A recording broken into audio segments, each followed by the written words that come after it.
Bonjour mes élèves.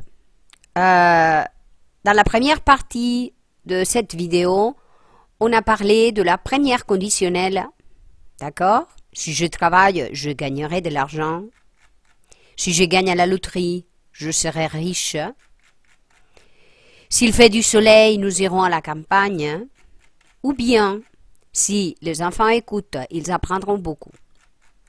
Avec la deuxième conditionnelle, vous vous souvenez, c'était par exemple, si nous avions un chien, nous le sortirions tous les jours. S'il faisait du soleil, nous irions à la campagne. Voilà. Qu'est-ce qui se passe avec la troisième conditionnelle? Alors, faites attention, la première partie, si plus que parfait, el pluscuamperfecto. Et à la deuxième partie, le conditionnel passé. Voyons quelques exemples. Si j'avais travaillé, j'aurais eu de l'argent. Le problème, c'est que je n'ai pas travaillé. Et par conséquent, je n'ai pas d'argent. Oui.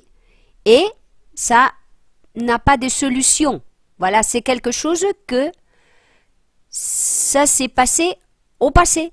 Et comme au passé, je n'ai pas fait ce que je dis, voilà, ça s'est perdu. Si yo hubiera trabajado. Pero como no lo hice, d'accord?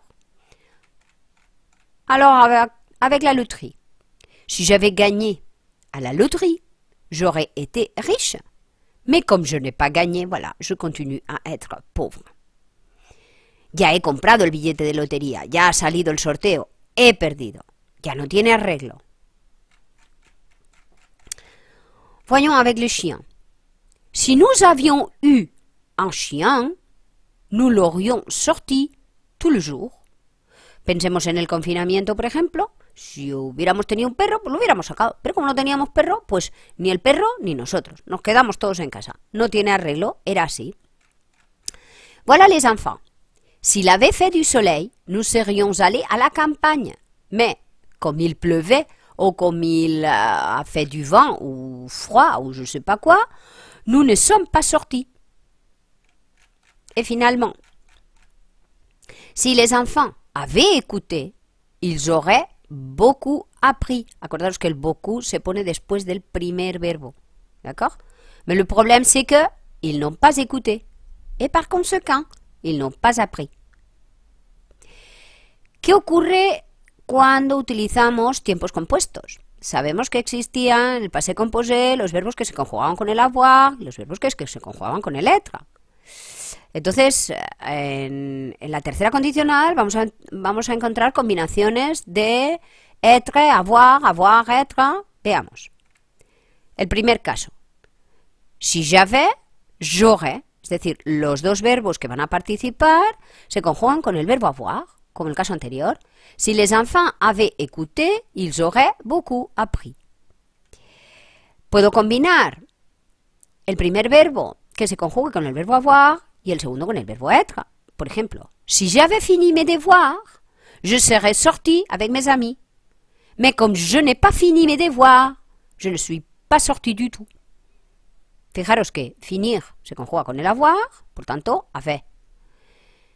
Sortir se conjuga con el être, por tanto, serait.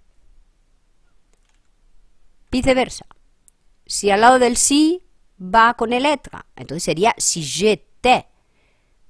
Si j'étais venu avant, j'aurais vu le commencement du film. Si j'étais venu, como venir va con el être, y es en plus que parfait, hay que poner el imperfecto del verbo être, más el participio. Y en la segunda parte, como es un verbo normal, pues pongo el condicional del auxiliar y el participio del verbo que toca. Y la última combinación es que los dos verbos se conjuguen con el être. Si j'étais né au 19e siècle, je serais devenu un bandit comme un Robin Hood. Si j'étais né, el verbo naître se conjuga con el verbo être. Por tanto, en pluscuamperfecto también se utilizará el verbo être. El imperfecto del verbo être más el participio.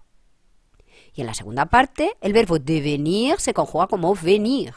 y por tanto es un verbo que se conjuga con el être. Je suis devenu, tu es devenu, moi par exemple, je suis devenu prof. Si yo lo pongo en imperfecto, en pluscuamperfecto, tengo que poner el imperfecto del verbo être y el participio.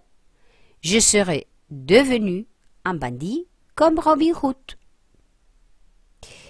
Je sais que c'est un peu compliqué, mais il faut faire un petit effort. C'est pas si différent qu'en espagnol. Allez, bonne journée. À plus.